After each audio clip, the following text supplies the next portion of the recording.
ఏర్పాటు చేయబడిన ఈ యొక్క కృతజ్ఞత కోడికలో ఇంతవరకు నువ్వు మాకు సహాయం చేసి నడిపించు కూడా యా ప్రభువా తండ్రి పరిశుద్ధ గ్రంథం నుండి ధ్యానము చేసి ప్రతి ఒక్క బిడ్డతోనూ మాట్లాడవచ్చు. నీ మాట వెడలతోడనే అద్భుతం అన్నావు. నీ మాట వెడలతోడనే ఇతను జరిగించి మేము నిమిత్తం ఆత్మలు ప్రభు నీవే నీ ఆత్మ కార్యములు జరిగించమని యేసు నామమున ఈ ప్రార్థన అడిగి వేడుకొనిచున్నాము తండ్రి, ఆమేన్. వాక్యంలో ధ్యానం చేస్తున్నాం.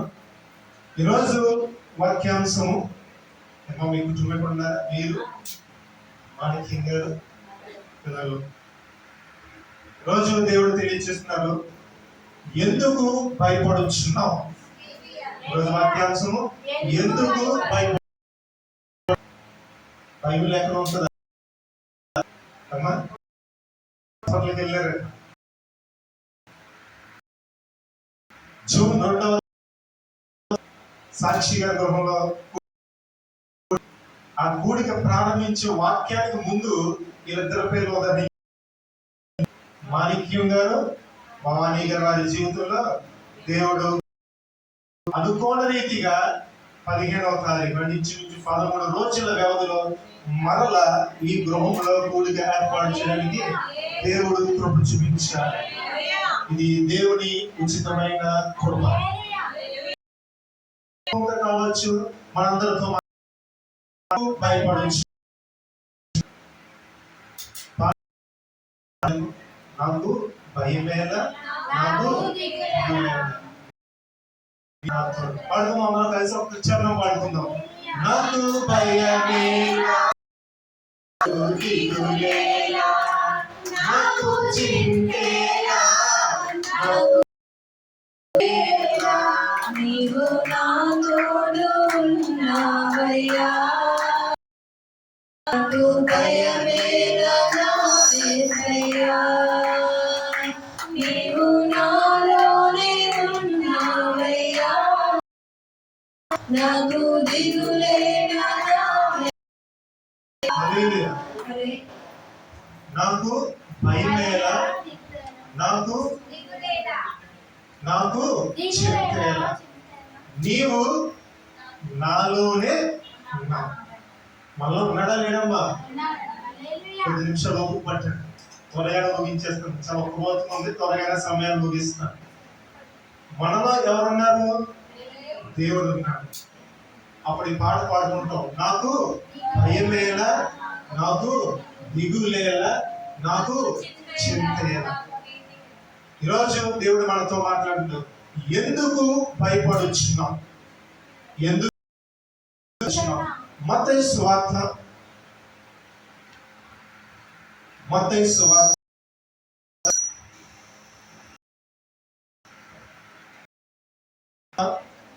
8వ అధ్యాయము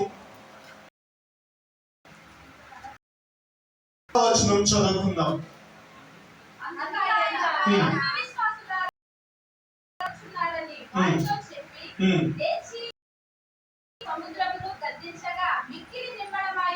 చాలా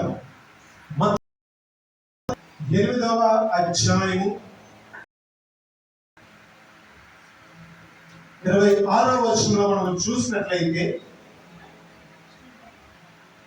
అందుకు ఆయన విశ్వాసులారా ఎందుకు భయపడుచున్నారని వారితో చెప్పి లేచి గాలిని సముద్రమును గద్దింపగా మిక్కిలి నిమ్మలమాయి. ఈ యొక్క వాక్యమును ధ్యానం చేసే క్రమంలో మత్తయి సువార్త 8వ అధ్యాయము 23 నుంచి నేను చదువుతాను. మరి దయచేసి అందరూ జాగ్రత్తగా వాక్యమును గమనించవలసిందిగా ప్రభువు పేరున తెలియజేస్తున్నాను. మత్తయి సువార్త 8వ అధ్యాయము 23వ వచనం 23 నుంచి 27 వరకు నేను చదువుతాను. మరి బైబిల్ ఉన్న వారందరూ బైబిల్ తీసి జాగ్రత్తగా మరి చూడవలసిందిగా ప్రభువు పేరున తెలియజేస్తున్నాం. ఆయన దోణి ఎక్కినప్పుడు ఆయన శిష్యులు ఆయన వెంట వెళ్ళి 24వ వచనం, అంతటా సముద్రం మీద తుఫాను లేచినందున ఆ దోణి అలల చేత కప్పబడింది. అప్పుడు ఆయన నిద్రించుచుండగా 25వ వచనం, వారు ఆయన యొద్దకు వచ్చి, ప్రభువా, నశించిపోవచ్చున్నాము, మమ్మను రక్షించమని చెప్పి ఆయనను లేపి. 26వ వచనం, అందుకు ఆయన, వాసులారా, ఎందుకు భయపడుచున్నారని వారితో చెప్పి లేచి గాలిని సముద్రమును గద్దెంపగా మిక్కిలి నిమ్మలమాయెను. 27వ వచనం, ఆ మనుషులు ఆశ్చర్యపడి, ఈయన ఎట్టివాడో, ఈయనకు గాలియు సముద్రమును లోబడుచున్నామని చెప్పుకుని. 5 వచనాలు మనం చదువుకున్నాం. ఈ 5 వచనాలతో దేవుడు ఈరోజు మనతో మాట్లాడబోతున్నాడు. ఈరోజు వాక్యాంశం ఏమిటమ్మా? ఎందుకు భయపడుచున్నావు? ఇక్కడ దేవుడు దానికి చక్కటి జవాబులు ఇస్తున్నాడు.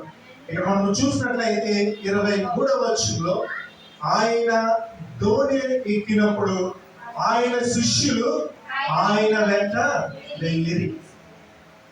చూడండి అమ్మా, ఇక్కడ యొక్క 5 వచనాల సారాంశాన్ని మనం గమనించినట్లయితే, యేసు క్రీస్తు ప్రభు వెంట ఆయన శిష్యులు వెళ్ళారు. యేసు క్రీస్తు ప్రభు వెంట ఆయన శిష్యులు వెళ్ళారు. ఆయన శిష్యులను ఏర్పరచుకున్న తర్వాత ఆయన ఎక్కడికి వెళ్ళినప్పటికీ ఆయన వెంట ఆయన శిష్యులు వెంబడించేవారు. ఇక్కడ మనం చూసినట్లయితే ఆయన శిష్యులు ఆయన వెంట వెళ్ళేది.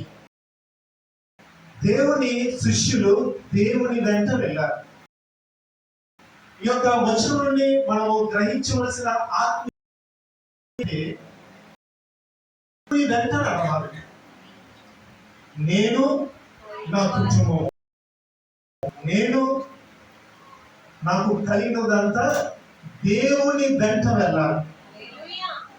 ఎందుచేతనంటే ఆయన తన స్వరక్తమునిచ్చి ఏం చేశారు? మనల్ని కొన్నాడు. తన స్వరక్తం ఇచ్చి మనల్ని కొన్నాడు. ఆయన మనల్ని కొన్నప్పుడు మనం ఏం చేయాలంటే ఆయన వెంటే వెళ్ళాలి. మనం దేవుని వెంట వెళ్ళాలి, దేవుని వెంబడించాలి, దేవుని మీద ఆనుకోవాలి. అందుచేతనే యోహాను సువార్త 14వ అధ్యాయము 4వ వచనంలో చివర ఒక మాట రాయబడి ఉంటుంది, నా గొర్రెలు. చదవండి అన్నమాట. యోహాను సువార్త 10వ అధ్యాయము 4వ వచనం. యోహాను సువార్త 10వ అధ్యాయము 4వ వచనం.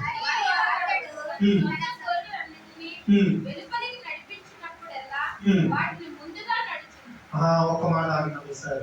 తన గొర్రెలను వెలుపలికి వెలుపలికి నడిపించినప్పుడు ఎలా అని రాయబడింది కదా. అంటే అర్థం ఏంటి? తన గొర్రెలను బయటికి తీసుకు వెళ్ళినప్పటికీ ఆ తర్వాత మార్చాలండి, వాటికి ముందుగా నడుచు. అంటే మనకు ముందుగా ఎవరు నడుస్తారు? దేవుడు నడుస్తాడు. అటువంటి భయం ఉంటుందా? ఏమన్నా చెప్పలే, భయం ఉంటుంది. ముందుగా ఎవరు? దేవుడు వెళ్తున్నాడు.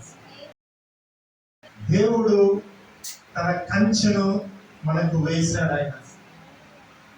ఆయన తన గొర్రెలకు ముందుగా నడిచిన. చదవండి.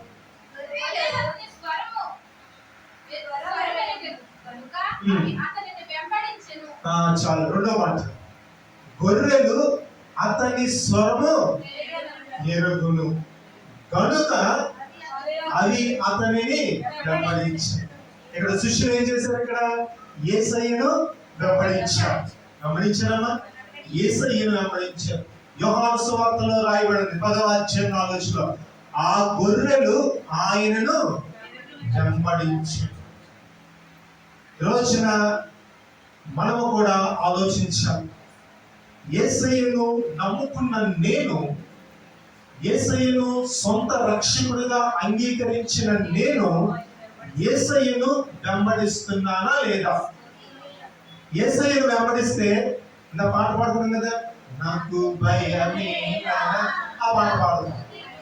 ఏమ్మా వెంబడించకపోతే అప్పుడు ఏం చేస్తాం? వాళ్ళ సాయం చేస్తారా, వీళ్ళ సాయం చేస్తారా, ఎక్కడ పరిగెట్టాలని చూస్తాం. అదే యేసయ్యను వెంబడిస్తే మొదట ఎక్కడికి వస్తాం అంటే యేసయ్య పాదాల దగ్గరికి వస్తాం. యేసయ్య పాదాల దగ్గరికి వస్తే నువ్వు ఎలా ఆయన చెప్తాడు. అమ్మా యేసయ్య పాదాల దగ్గరికి వస్తే అప్పుడు ఏం చేస్తాడంటే ఆయన చెప్తాడు, ఆయన దిశానిర్దేశం చేస్తాడు. ఆయన అదే కదా రాయబడి ఉంది ఇక్కడ 10వ అధ్యాయము, యోహాను సువార్త 10వ అధ్యాయము 4వ వచనంలో తన గొర్రెలకు ముందుగా వెళ్తాడట. ఎప్పుడు బయటికి వెళ్ళినప్పటికీ ఏమని రాయబడి ఉంది?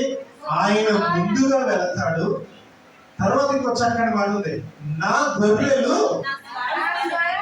నా స్వరము వినును. ఇక్కడ ఎంతమంది వాక్యం వింటున్నారు? ఎంతమంది వింటున్నారు? ఎవరైతే దేవుని ఆత్మను కలిగి ఉన్నారో వారు దేవుని వాక్యమును వింటారు, దేవుని వాక్యము చేత బాగు పొందుకుంటారు, దేవుని వాక్యము చేత వారు నడిపించబడతారు. నా గొర్రెలు నా స్వరము వినును, అది నన్ను వెంబడించినట్టు. ఇక్కడ శిష్యులు వెంబడించారు. దేవుడు మనతో తెలియజేసిన రోజున మనము దేవుణ్ణి వెంబడించాలి. ఎందుకు చేతనంటే ఆయన తన స్వకీయ రక్తము చేత నన్ను కొన్నాడు కాబట్టి నేను దేవుణ్ణి వెంబడించాను. దేవుడి మీద ఆనుకుని నేను జీవించాను. ఈ శిష్యులు అట్టి మాదిరిగానే దేవుణ్ణి వెంబడించారు. అది ఎన్నో వచనం?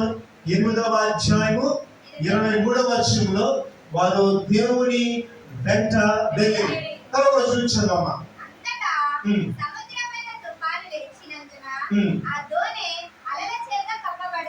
చాలమ్మా. 24వ వచనం, మత్తయి సువార్త 8వ అధ్యాయం 24వ వచనం. అంతటా చదవమ్మా.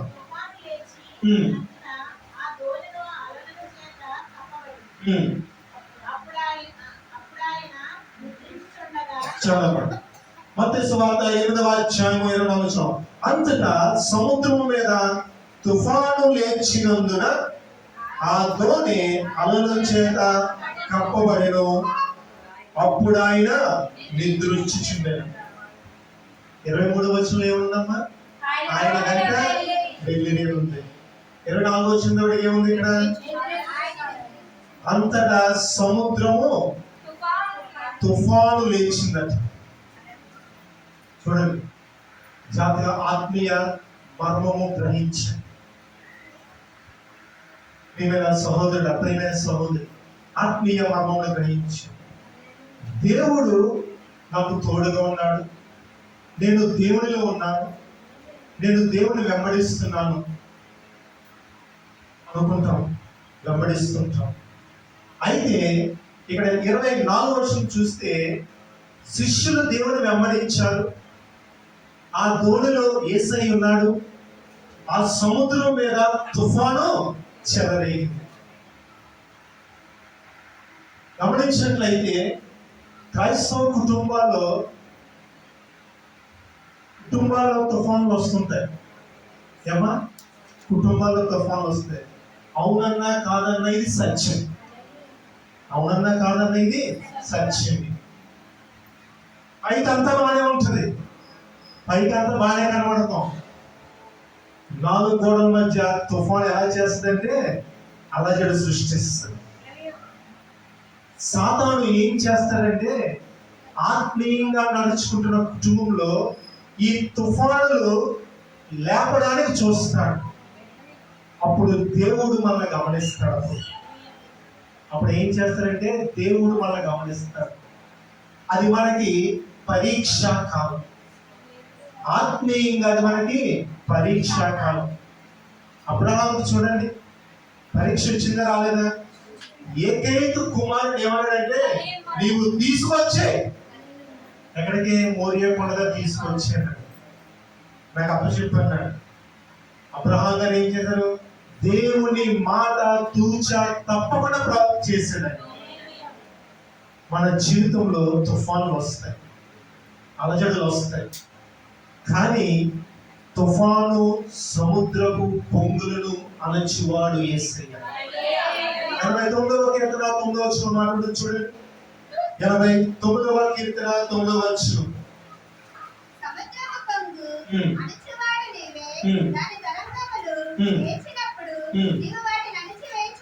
చాలా 89వ కీర్తన 9వ వచనం. సముద్రపు పొంగు అణచువాడు నీవే, దాని తరంగములు లేచినప్పుడు నీవు వాటిని అణచివేయించున్నావు. మీరు గమనించినట్లయితే పరిశుద్ధ గ్రంథంలో ఏమన్నది? సముద్రమునకు పులిమేరలను, పులిమేరేటమో సముద్రానికి ఇసుక, సముద్రానికి పులిమేరేటి ఇసుక. దానిని దేవుడు ఏర్పాటు చేశాడు.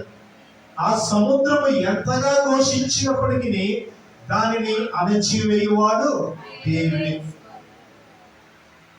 రెండు ఆత్మీయ మర్మాలకి కుటుంబంలో సాతాను ఎంతగా గలిబిలి చేద్దామని ప్రయత్నం చేసినప్పటికీ ఆ యొక్క గలిబిలిని అణచివేయువాడు దేవుడే. ఆయన శక్తిమంతుడైన. అయితే కాకపోతే ఆయన కొంచెం సమయం తీసుకుంటాడు. ఆయన ఎందుకు సమయం తీసుకుంటాడంటే, నేను నిలబడగలనా నిలబడలేనా? ఏమన్నా ఎప్పుడైనా మీరు గమనించినట్లయితే కొత్తగా ఉద్యోగానికి వెళ్ళడానికి 3 నెలలు కానీ 6 నెలలు కానీ అప్రెంటిస్షిప్ ఉంటుంది. వాడు నిలబడి పని చేయగలలేదా కూడా ఆ యొక్క యాజమాన్యం పరీక్షిస్తుంది. దేవుడు కూడా మనం పరీక్షిస్తాడు. యోబుని పరీక్షించాడు. యోబు ఏం చేశాడు? విజయం పొందాడు. దేవుడు మనల్ని కూడా పరీక్షిస్తాడు.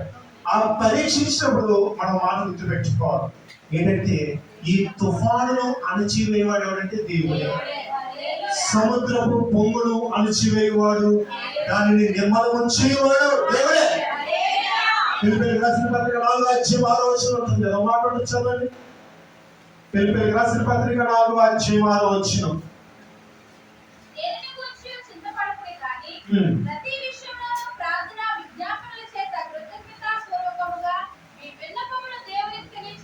చాలా ఫిలిప్పీయులకు రాసిన పత్రిక 4:6. దేనిని గురించి చింతపడకుడి గాని ప్రతి విషయంలోనూ ప్రార్థన చేయాలి. ఏం చేయాలి? ప్రతి విషయంలోనూ ప్రార్థన చేయాలి. గలిబిలి వచ్చినప్పుడు, కష్టం వచ్చినప్పుడు, సమస్య వచ్చినప్పుడు, కృంగుదల వచ్చినప్పుడు, అనారోగ్యం వచ్చినప్పుడు ఏం చేయాలంటే, ప్రతి విషయంలోనూ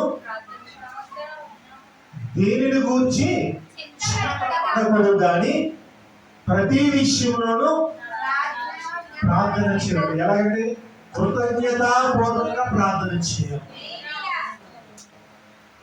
నేను నీ నావలో ఉన్నానయ్యా, నా నావలో నువ్వు ఉన్నావు, నేను భయపడను, నేను దిగులు పడను, నువ్వు నాకు సహాయకుడు అని మనం ఏం చేయాలంటే కృతజ్ఞతాపూర్వకంగా ప్రార్థన చేయాలి. ఎలా చేయాలంటే,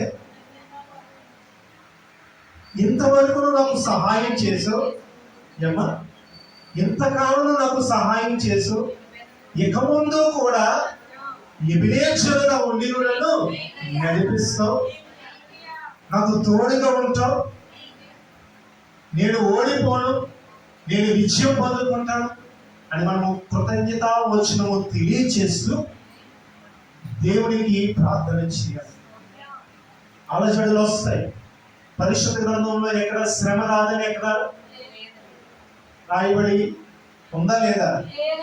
శ్రమ వస్తుంది, కష్టం వస్తుంది, బాధ వస్తుంది, అనారోగ్యం వస్తుంది, లేమొస్తుంది, అన్నీ వస్తాయి. అయితే అన్నిటిలోనూ నా నావలో నాకు దేవుడు తోడుగా ఉన్నాడు. నా నావలో నాకు దేవుడు తోడుగా ఉన్నాడు. ఆయనే నన్ను గట్టెక్కిస్తాడు, ఆయనే నన్ను అద్దరికి నడిపిస్తాడు. ఇక్కడ 24వ వచనం ద్వారా మనం నేర్చుకున్నది ఏంటంటే, ఎన్ని గలిబిళ్ళు వచ్చినప్పటికీ ఆ గలిబిల్ని అణుచువాడు దేవుడే, దానిని నెమ్మదిపరచువాడు ఆయనే మనకి తోడుగా ఉండి నడిపిస్తారు. తర్వాత 25వ వచనం చదవండి.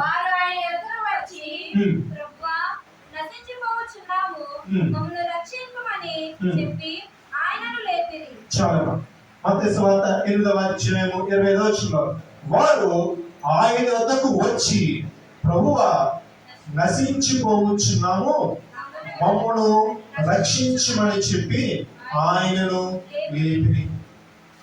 చూడమ్మా, ఎప్పుడు ప్రార్థన చేస్తామంటే కష్టం వచ్చినప్పుడు ప్రార్థన చేస్తాం. ఎక్కడ మనకి అన్ని దారులు మూసుకుపోయినప్పుడు ఏం చేస్తామంటే ఒకే ఒక దారి అంటే దేవుడు, ఒకే ఒక్క దారి. ఆయనకి మనం ఏంటంటే ధనం అక్కలేదు, ఏమేమి అక్కలేదు, మన హృదయాన్ని ఇస్తే సరిపోతుంది. ఈ కుటుంబానికి కష్టం వచ్చినప్పుడు దైవజనులుగా సంఘముగా మేము ప్రార్థన చేసి, ఎందుకంటే ఆయనే ఆ యొక్క కష్టం నుంచి విడిపించేవారు. అలాంటి సాక్ష్యం పంచుకున్నారు. సమయం తక్కువ ఉంది కానీ ఇక్కడ నా విషయాలకు వెళ్ళట్లేదు. ఆరోగ్యం ఇచ్చారు. నా మాట అన్నారు సాక్షి గారు, ఆ యొక్క స్ట్రోక్ వచ్చినప్పుడు ఏం చేస్తారు, స్టంట్ కూడా వేయకుండా మందుల ద్వారా దేవుడు స్వస్థపరిచాడు. ఆయన కార్యములు ఆశ్చర్యం. మనం అనుకుంటే దేవుడు ఒకటి కలుస్తాడని, ఆయన కార్యములు ఎప్పుడు ఘనమైన కార్యాలు. ఇక్కడ 25వ వచనంలో మనం చూసినట్లయితే ఆయన అంటాడు కదా, వారు ఆయనకు వచ్చి, ప్రభువా నశించిపోవచ్చున్నాము, మమ్మల్ని రక్షించమని చెప్పి ఆయనను.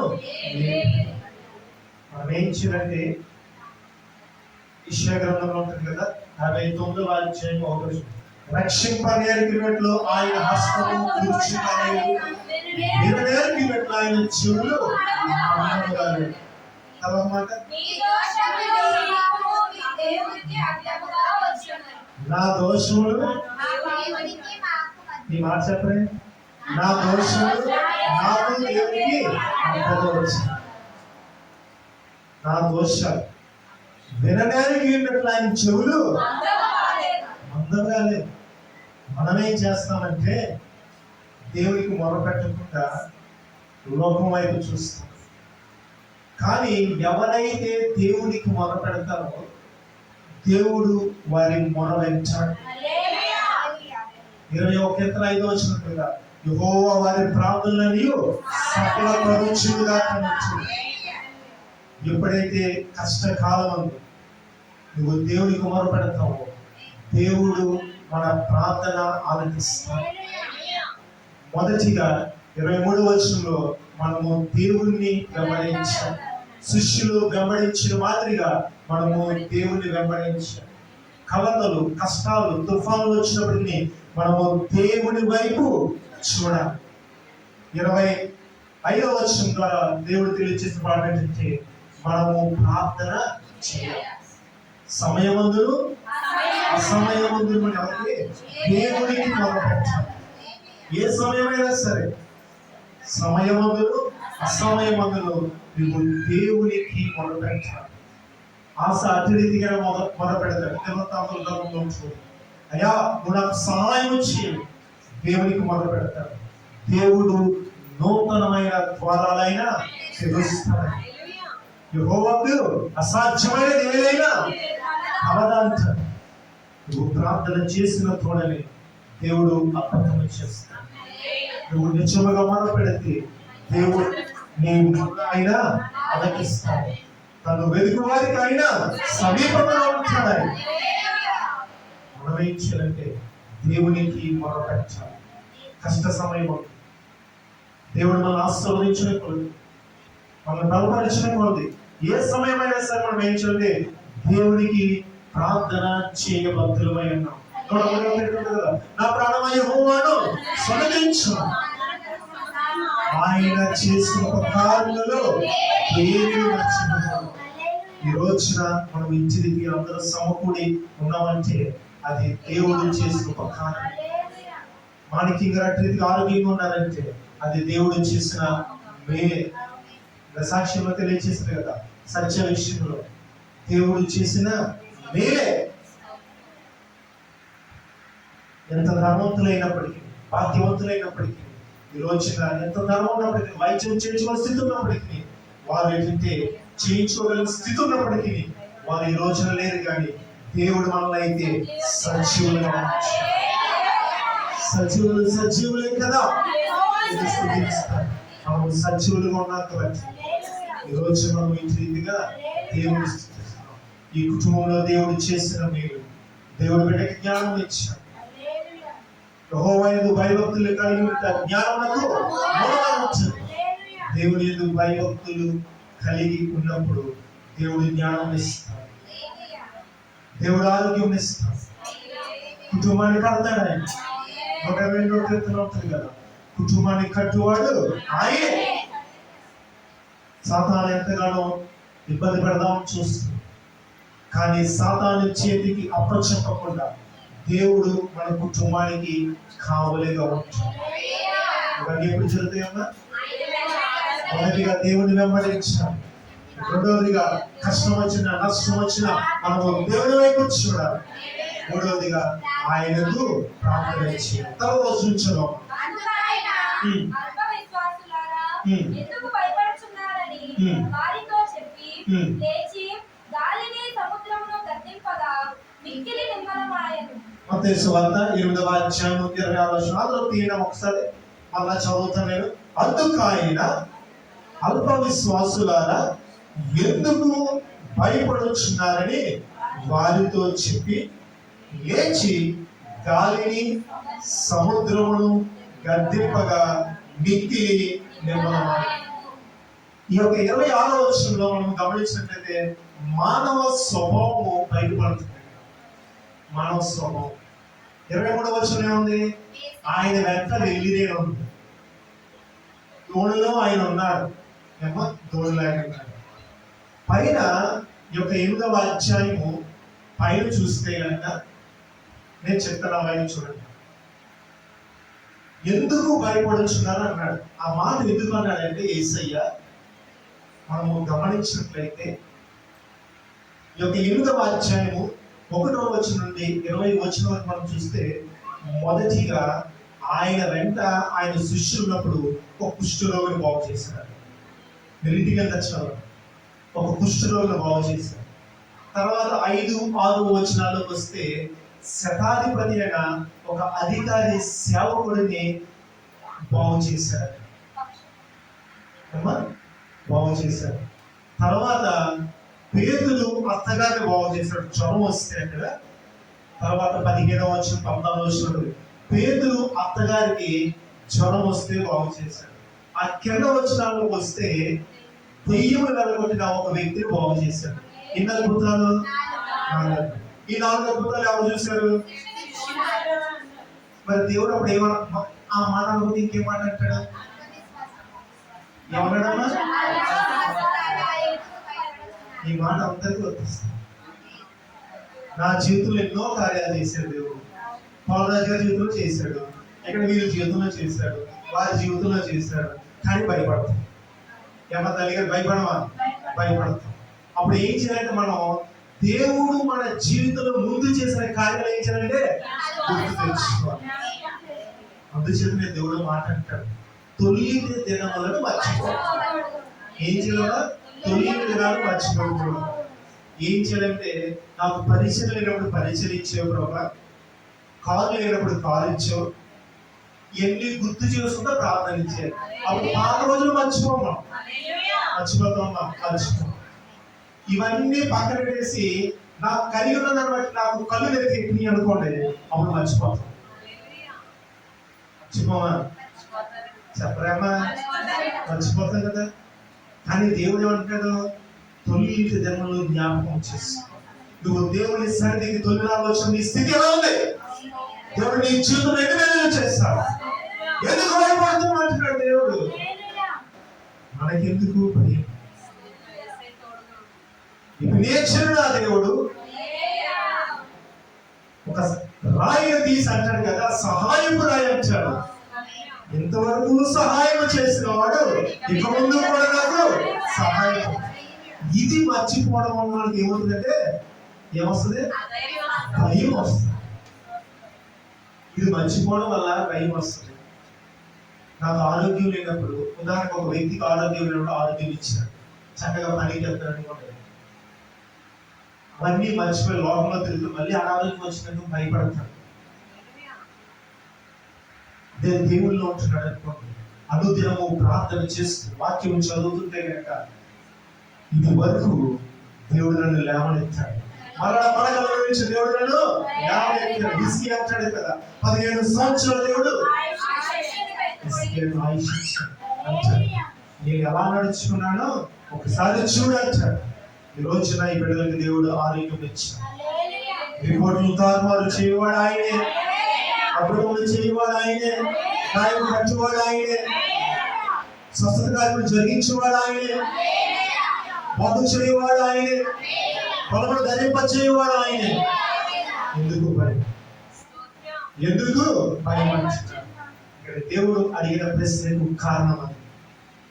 ఎందుకయ్యా నా కూడా తెలియాలి కదా, 8వ అధ్యాయం 1వ వచనం నుంచి 22వ వచనం దాకా నా కూడా ఉన్నారు, 4 అద్భుతాలు చూశారు, ఎందుకు భయపడుతున్నారు అంటున్నాడు.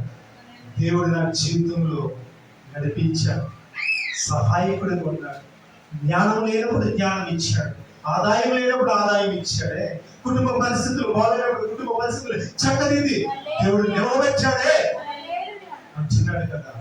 ఎందుకు భయపడుతున్నావు? నువ్వు భయపడదు, దిగులు పడదు.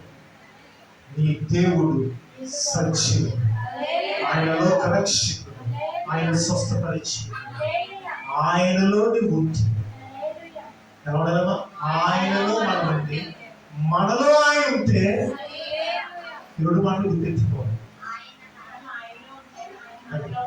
ఈ మాట చెప్పండి అమ్మా, చెప్పలేదు ఉంటే అప్పుడు మనకి ఏంటంటే దేవుడే సహాయం చేస్తాడు.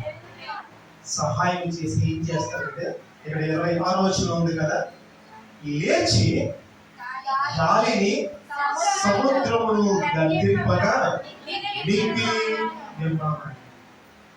నేను ఆయనలో ఉంది అంటాడు కదా. యోహాను సువార్త 15వ అధ్యాయం 5వ వచనం చదవడం అన్నమాట. 15వ అధ్యాయం 5వ వచనం, నిజమైన ద్రాక్షవల్లి మీద తీగల మీద ఎవరు నా యందు నిలిచిన వాడు బహుగా ఫలించునంటాడు. ఫలిస్తాం. మనం ఎక్కడ ఉండాలంటే దేవుడిలో ఉండాలి. దేవుడిలో ఉంచేటప్పుడు ఆయన ఏం చేస్తాడంటే, నీకు కష్టం వచ్చినప్పుడు లేదంటే నీకు బాధ వచ్చినప్పుడు ఏం చేస్తాడంటే ఆయన నీ పక్షమున యుద్ధం చేస్తాడు. ఆయన ఏం చేస్తాడంటే నీ పక్షులు. ఇక్కడ శిష్యులు దేవుడి దగ్గరికి వచ్చారు, భయపడ్డారు. అప్పుడు యేసయ్య లేచి ఏం చేశాడంటే గాలిని సముద్రము గద్దించగా అవి నిర్మలమైనవి. ప్రకృతి దేవునికి లోబడింది. ఏమా? గాలి సముద్రం ప్రకృతే కదా, లోబడింది. నిన్ను నన్ను సృజించిన దేవునికి లోబడుతున్నావా లేదా? లోబడితే నీకు వచ్చిన ప్రతి కష్టాన్ని తీసేస్తాడు, నీకు వచ్చిన ప్రతి బాధలను తీసివేస్తాడు, ప్రతి బంధకాల నుంచి విడుదల ఇచ్చేస్తాడు, అనారోగ్య కథల నుంచి నిన్ను విడుదల ఇచ్చేస్తాడు. మనము లోబడాలి, దేవుని మాటకు మనము లోబడాలి. ఆయన ఏం చేస్తాడు? కష్టం వచ్చిన అంటాడు, గద్దిస్తాడు, యేసు నామములో అంటాడు, తండ్రి కుమార పరిశుద్ధాత్మ నామములో అంటాడు, అపోస్తలుల కార్యంలో అంటాడు, శృంగారపు దేవాలయం దగ్గర యేసు నామములో అంటాడు. అంతే. కుంటివాడు లేచి గంతులేస్తాడు, కుంటివాడు లేచి గంతులేస్తాడు. ఒక దైవజనుడే యేసు నామములో అన్నప్పుడు కుంటివాడు గంతులేసినప్పుడు స్వయాన దేవుడు నీ పక్షములు యుద్ధం చేస్తే దేవుడు మన పక్షములు ఉంటాడుగా మనతో విరోధి ఎవరు? ఆయన వచ్చినప్పుడు ఎవరు ఉంటారు? ఇంకెవరు విరోధులు మనకి ఉంటారు. దేవుడు మనకి సహాయం చేస్తాడు, దేవుడు మన పక్షమున యుద్ధం చేస్తాడు, దేవుడు ఫలమును అనుగ్రహిస్తాడు. తర్వాత 27వ వచనం ఆ మనుషులు ఆశ్చర్యపడి ఈయన ఎట్టివాడు, Hmm. ఈయనకు గాలియు సముద్రమును లోబడుచున్నవని చెప్పుకొనిరి. చాలా 27వ వచనం. ఆ మనుషులు ఆశ్చర్యపడి ఈయన ఎట్టివాడు, ఈయనకు గాలియు సముద్రమును లోబడుచున్నామని చెప్పుకున్నారు. 2019, 20 అన్న ఆ ప్రాంతం నుంచి తీసుకొచ్చారు. ఆ ప్రాంతంలో చెప్పుకున్నా ఎవరో మీరు బంధువులు కావచ్చు, ఇరుగు పొరుగు వారు కావచ్చు, మాణిక్యం గారిని స్ట్రోక్ వచ్చినప్పుడు హైదరాబాద్ నుంచి కాకినాడ తీసుకొచ్చారు. ఈయన దేవుడు ఎట్టివాడు అని చెప్పుకున్నారు. ఈయన దేవుడు ఎట్టివాడు, ఈయన దేవుడు స్వస్థత ఇచ్చాడు, అంటే అవసరం లేకుండానే దేవుడు మందులతో నిలబెట్టాడని ఎట్టివాడు అని చెప్పుకున్నాడు. దేవుడి వెంట మనం వెళితే, దేవుడి వైపు మనం చూస్తే, దేవుడికి ప్రార్థన చేస్తే, దేవుడి యొక్క విశ్వాసం ఉంచితే, అప్పుడు మన జీవితంలో దేవుడు కార్యాలు చేస్తాడు. దాన్ని బట్టి ఎదుటివాడు అనుకుంటారట, ఈయన దేవుడు గొప్పవాడేనా, ఈయన దేవుడు నిజంగా గొప్పవాడేనా అనుకుంటారు. అటువంటి కార్యాలు మనం రుచి చూస్తాం. అటువంటి గొప్ప కార్యాలు మనము రుచి చూస్తాం. నమ్మటం వల్ల అయితే నమ్మడానికి సంవత్సరం సాధ్యమైన వాక్యం సెలవిస్తుంది. ఈయన ఎట్టివాడు, గాలి సముద్రము ఈయనకి లోబడించి. అలనాడు ఆ దోణిలో యేసయ్య ఉన్నాడు.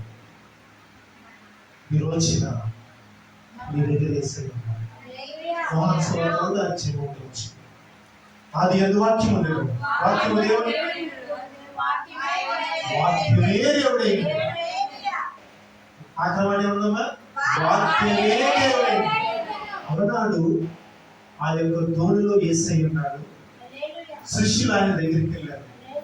ఇప్పుడు మనం ఎక్కడికి వెళ్ళాలంటే వాక్యమే దేవుడైంది. ఆ వాక్యం ఏదైతే తెలియజేస్తుందో దాని ప్రకారం నడుచుకుంటుంది.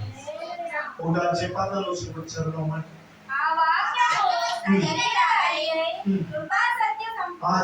ఆ వాక్యము శరీరధారి,